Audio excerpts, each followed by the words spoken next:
Kung bago ka lang sa channel na to at isa kang true-blooded Aldab Nation na nagmamahal po kila Maine Mendoza at Alden Richards, tama po ang channel na pinuntahan mo, kaya consider na kitang bagong subscriber.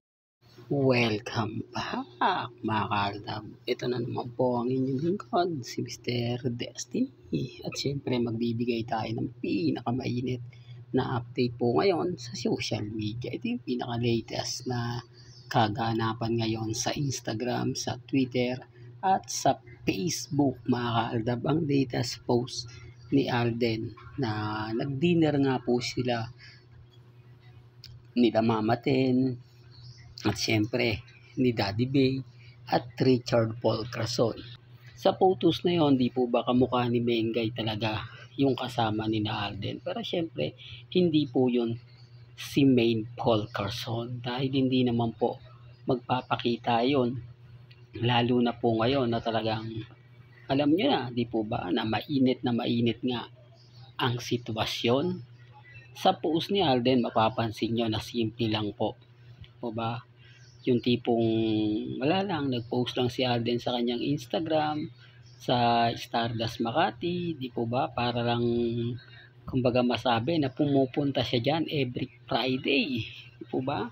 Na pahiwatig yan na baka gusto nyong pumunta. Di po ba? Para makita naman po. At ito yung mga update na talaga naman pong mapapaisip ka. Di po ba? Kasi una sa lahat, hindi natin ine-expect na ganito yung mga post na ilalabas ni Alden dahil pagkatapos nga po ng kanyang mga TV commercial, photoshoot, akala natin mag-update siya sa mga hinihiling nga po na mga ilang cut den pants na magparamdam naman daw po, galawin ng baso, hindi po ba napansin nyo? Tapos yung iba naman daw po na sinasabing nasa abroad daw po sila pero wala man lang daw pong update, wala man lang daw pong ganap sa cut den, lalo na po yung taga Canada na nakuha daw po nila yung atensyon, nakuha daw po nila yung kumbaga pagiging love team, di po ba? Marami tuloy umasa, marami tuloy nag-react, marami tuloy nagko-komento. Kaya po na sinabi natin, lahat po kasi ng mga nakita ninyo at napanood sa Canada, ano lang po yun?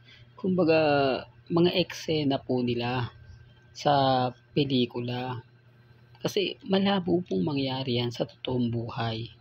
Malabo po yung makita sa totoong buhay. Di po ba? Kaya nga sabi ko sa inyo, itong mga dinner ni Alden, kasama pamilya niya, kasama yung mga taong nagmamahal po sa kanya. Simple lang, di po ba? At ito rin po yung dinner na laging ginagawa noong mga panahon nila Maine Paul Crason at Richard Paul Crason. So, baka may mag-react na naman dyan. Hindi totoo yan. Kumbaga fake news yan si Mr. Destiny. Hindi naman po ako namimilit. Sabi ko nga po sa inyo, dito po sa channel ni Mr. Destiny, malaya po kayong gawin ang gusto po ninyo. Malaya po kayong magpahayag, magbigay ng mga update na talagang mapapaisip ka. Hindi po ba talagang masasabi mo na ganito, masasabi mo ng ganyan. Hindi po ba? Hindi ako basta-basta nagpapa-apekto. Alam nyo naman po na kapag pinag-uusapan ng fandom ng Aldab Nation, marami po talaga nagtatanong. Marami po talaga ang nagre-react. Hindi po ba? Lalo na po yung mga bitter nga po sa fandom ng Aldab Nation. Pero okay lang. Kumbaga tanggap ko naman po yan, nakaliwat kanan nga po ang pambabatikos at wala po talagang katapusan yan. Pero pansinin nyo, bakit tayo po talaga yung binabanatan? Ba't tayo nga po yung laging tinitira? Tapos ngayon, ipinapakita ko na naman po yung throwback video na kumbaga nangyayari at nagaganap sa Sparkle Hotel. Sparkle po ba yun? Hotel na yun. Nakakalimutan na natin mga kaaldab na kumbaga may pagmamay-ari ng pamilya Polcarson. Nakakalimutan ko na rin po sa nasa dulo ng dila natin. Di po ba? Ganito rin po yung mga nakikita ron. Private family ni na Alden. Tapos sasabihin po nila, hindi daw totoo yun. Kumbaga, ulitin ko lang po para lang po sa kaalaman ng lahat. Para lang po sa mga taong hindi po ko naintindihan. Noong mga panahon po kasi ng Aldab, wala pong mga edited picture na makikita kayo. Wala pong mga edited na kuha. Lahat po yun, galing po sa camera, galing po sa cellphone. Talagang totoo, talagang hindi siya dinaya. Hindi po kasi katulad ngayon ng mga panahon ngayon. Kasi po pwede ka na mag-download ng apps na kumbaga yung picture ni Alden, gagawin mong picture ni congressman. Tapos i-edit mo. Pagkatapos pagagalawin mo para talaga kumbaga totoong totoo. Tapos hahalikan mo siya na kumbaga masabi na may relasyon, di po ba? Kaya nga po laki ng pagkakaiba noon sa ngayon.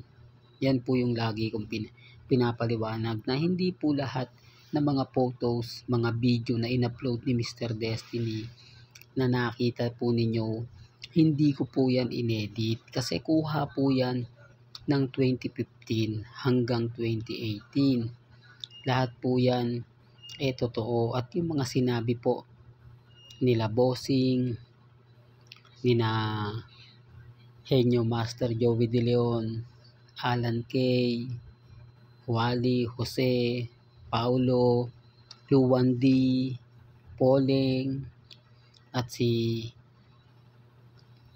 Piagbanyo, lahat po yan totoo. Noong mga panahon po yun, wala pang AI. Wala pang kumbaga AI na gagaya at mamanipulahin yung mga sinasabi mo. Kaya ang sabi ko sa kanila, ano to, bago lang yung Aldab na puro edited mga video mga pinapakita ko? Ano to, kahapon lang kinuha? Yun ang pagkakaiba. Kaya lang, siyempre, panahon po ngayon ng mga computer ng mga gadgets, panahon po ngayon ng mga apps na napakarami na pong pwede mong gawin, pwede mong i-download na talaga naman pong mapapaniwala ka kahit hindi siya totoo, basta magaling makita mo lang po sa cellphone at magaling kang mag-edit, makukuha mo yung pinaka-technique, tapos ipopost mo, sigurado makukuha mo na yung simpatya. Pero sa aming mga mamis, sa mga titas, malabo po. Kaya nga sabi ko sa inyo, yung baguhan po sa channel ko, kung gusto nyo lang po talaga ng mga patunay at resibo, puntahan nyo lang naman po yung channel ko Marami akong video. Lahat po yun hindi natin inedit. Yan po yung isa sa pinagmamalaki ko. Yan po yung isa sa kumbaga pinaglalaban natin. Yung mga sinabi ni Mama Ten, kay Alden kapag ka makapalang buhok, ginugupitan,